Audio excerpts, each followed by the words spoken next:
بله. علی تو زن داری؟ بله.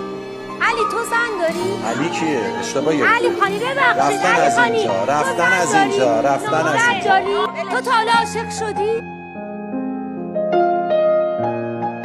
بذار گوشی قلبمو درد آورد.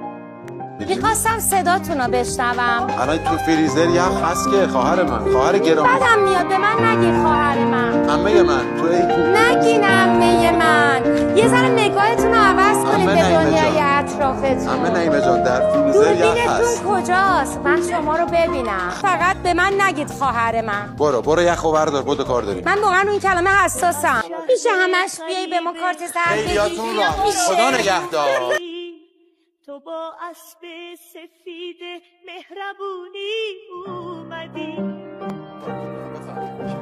بیا گل میخوای بهم بدی؟ اینو بگی برو بشین. من فکر کنم میخوای